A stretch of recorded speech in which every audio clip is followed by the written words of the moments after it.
Hey y'all, it's Curtain Critics, and we're here to give a review of Batman the Killing Joke film from this past year. 2006. 2016. Mm-hmm. He said 2006. Oh. How old? Baby, no mind. But yeah, we look very similar from the last review, don't worry. But I do enjoy this movie. My least favorite part is the first act.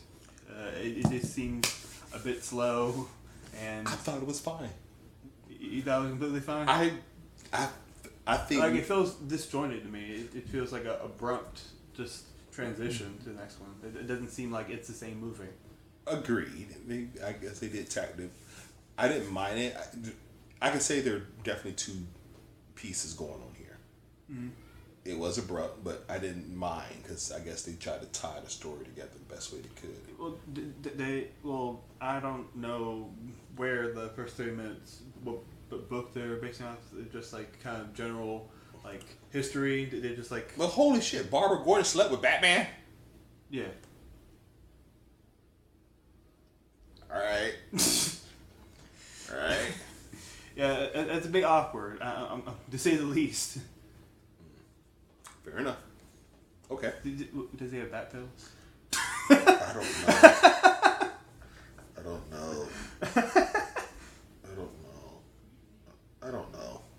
All right. Getting to the second part. The second part, I really like.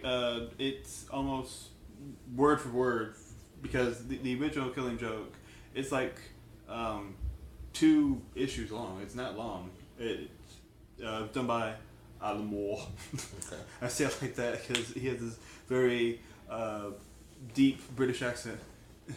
Okay. He's like, well, I want to tell a story about Barbara Gordon while she gets carpal. Okay. And the DC editor is like, well, okay, cripple a bitch. Okay. Those are exact words. Cripple the bitch. Yeah. All right. Well, I don't know how you got the Oracle, but I thought Gordon would have definitely snapped. Mm-hmm. And he did some dark stuff he did to him.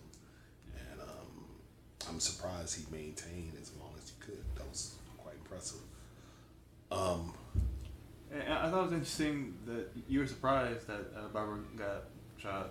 Because that's like the most well-known thing about her. I know, but I knew she got shot, but I didn't know how it transpired. I didn't know the Joker did. I didn't read the comics, so I had no inkling. Matter of fact, I think you told me, but I forgot.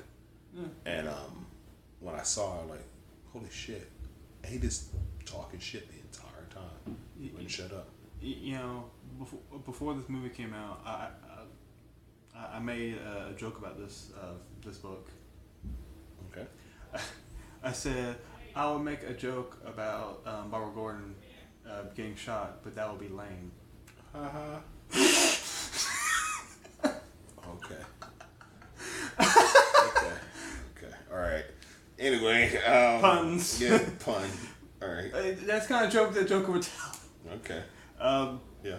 But yeah, if it was just that end hour, I'll give this movie an A. But I still don't like the first 30 minutes that much, so it takes it down for me to a B+. I love seeing Mark Hamill. Oh yeah, Mark Hamill kills Joker it any time of the day. I don't want to hear anybody else really do Joker, and I'm looking for Jared Leto to. I don't know. So I just Heath Ledger to Mark Hamill. I like Mark Hamill better. Okay. I like him better than Jack Nicholson. I like him better than Heath Ledger. I'm quite sure I'm gonna like him better. It's just he's always so for the last 20 years he's been in this animated series. I watched the cartoons and he is the voice of the Joker no matter what anyone else tell me. Even through the video games, anything else I've seen. I think they tried the Joker with another character, and I couldn't get into the animated. It was a good scene. I remember seeing it. He said, "I'm gonna kill this whole audience," and I knew it wasn't Mark Hamill's voice. It was more laid back, and it wasn't manic. It wasn't didn't sound that sight. Mark Hamill fucking nails it. And the same thing, I can't think of the guy that does Connery, the guy that does Batman. Their voices are perfect. Kevin Conroy. I'm sorry. Their voices are perfect. You can replace anybody else. You know, that's the reason why they came here, because Kevin Conroy and Mark Hamill said they would not do this again unless they did this story. And they're like, okay, let's do it. Fuck. And it's funny. I don't feel like. I think they know they can demand it, because I don't want to hear anybody else doing the Joker. I don't. And when that guy dies, I'm gonna be irritated, because he can do the Joker as long as he wants, as long as he can maintain the voice. So they're gonna say you'll be more upset because he's also Luke. Well, yeah, I can't wait. I have a theory, and I want to say Luke is gonna fall to the dark side.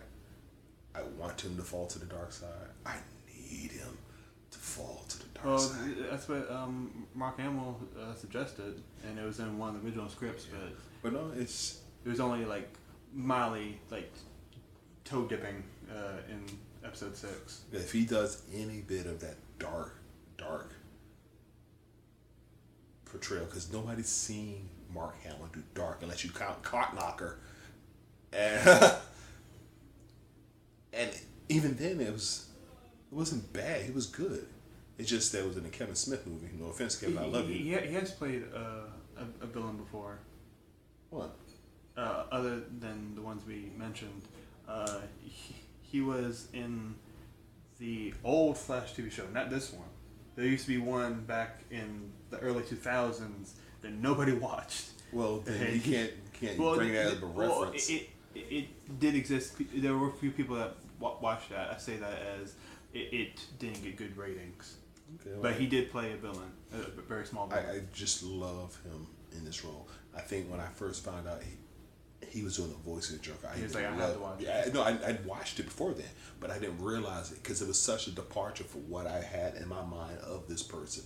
So to hear him do it is a true actor not getting his time to shine.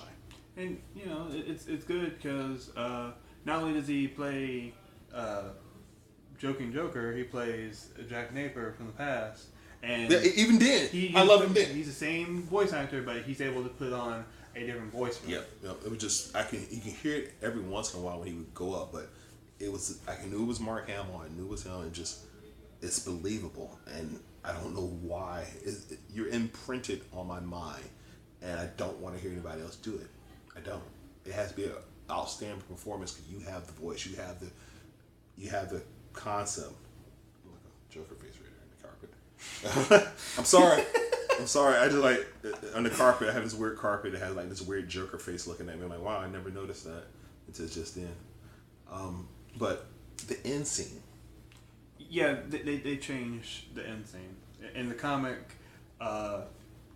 Batman beats up Joker, and it just transitions to looking at the rain, and it's insinuated that he might have killed him. It's never been confirmed. Alan Moore says that wasn't intended for it to mean that.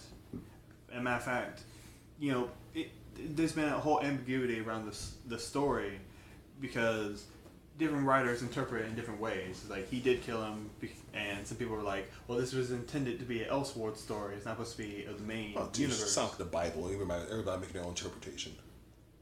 Yeah. You know, the main thing is, what did the writer want? And the writer did not want him to kill him, and nor did the writer want this adapted because he doesn't like any of his work adapted. Really? Yeah.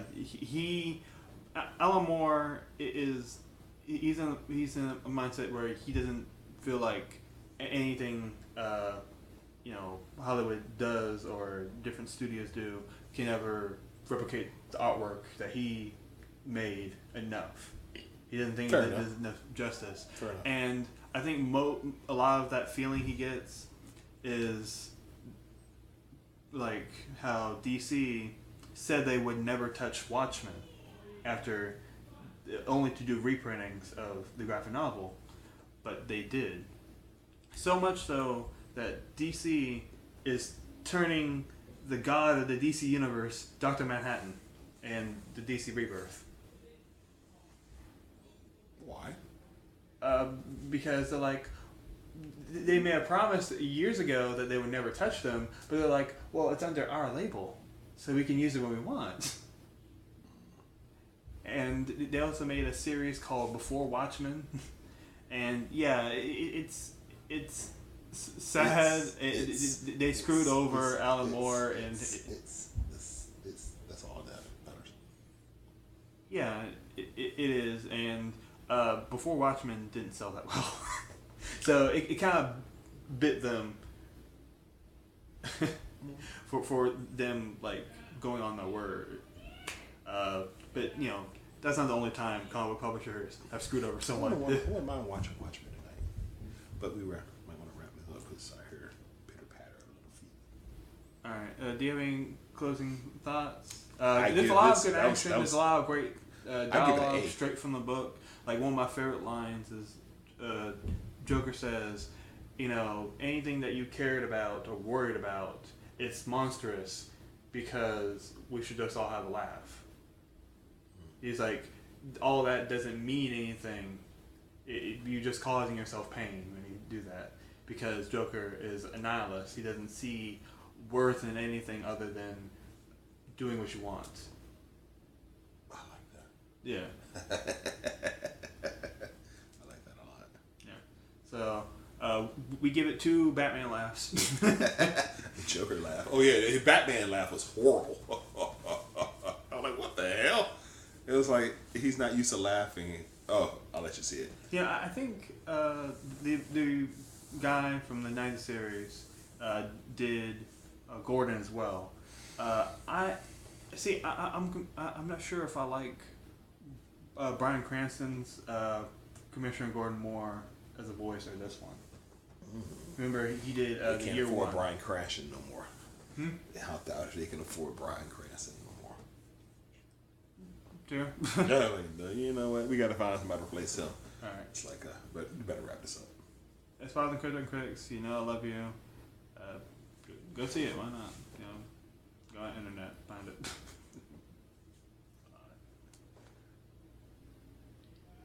That was a pretty good one. I think I had more to say on that one.